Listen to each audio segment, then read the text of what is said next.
There are a number of impact pathways that I think are a real priority. There are quite a few of them, and I don't want to spend too much time on them because there are lots. But first one is around, you might be surprised, it's around finance. There are some real problems that African small and medium enterprises have to getting access to finance, especially those who are in the nutritious food space. We want these enterprises to be producing more nutritious food and selling it at a lower price. But to do that, they need access to finance. And there are lots of innovative ways of getting finance to them in terms of blended finance and impact investing. So there's lots of research and innovation that needs to go on there, not necessarily technical research and innovation, but institutional research and innovation. Second area is agricultural research and development. A lot of agricultural research and development is really focused on improving the productivity and the resilience to climate extremes, but it's focused on food staples, cereals, roots, and tubers.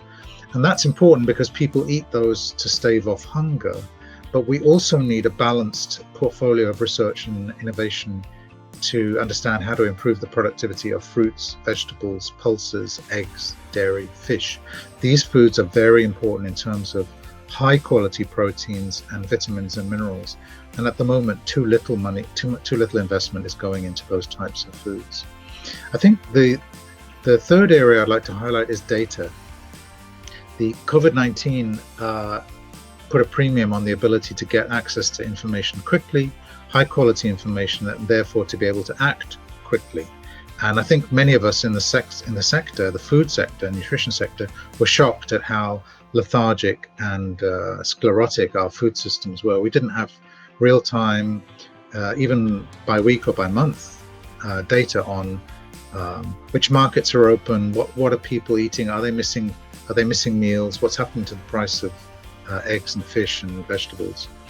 And there's a whole set of, and in many ways our data collection is stuck in the 20th century when we should be using 21st century mechanisms. So most people have access to a handheld. That means you can send out a call via social media. I need to know, for example, how many of the 100 fresh food markets in Addis Ababa are open. How many have been forced to close because of worries about COVID-19 transmission? I need to know the answer to that within a week. Put out a call to potential enumerators via social media, get a number of applications, screen the applications, develop a simple tool for collecting that data, go out and collect that data, send photographs back to a validating point, and you've got your answer within a week or 2 weeks. Without that technology, it would take you months to get an answer to that question. And I think the final thing I would say research and innovation can really help with in the food system space is understanding trade-offs. Food systems generate healthy diets. They can generate healthy diets, but they can also generate lower carbon emissions.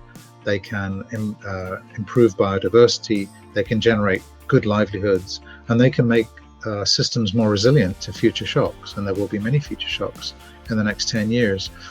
But in order to understand which actions can have benefits across those goals, you really need evidence and research on trade-offs and synergies. And most of the evidence we have in the trade-offs and synergy space is really from high-income countries, and it's very partial. You'll have some evidence to say if you eat less of this animal source food, that will be good for health if you're eating a lot of it already, and it'll be good for greenhouse gas emissions. But we don't know much about what it will do for biodiversity. We don't know much what it will do for animal welfare and for livelihoods. So we really need more evidence on the trade-offs and the synergies, especially from middle and low-income countries.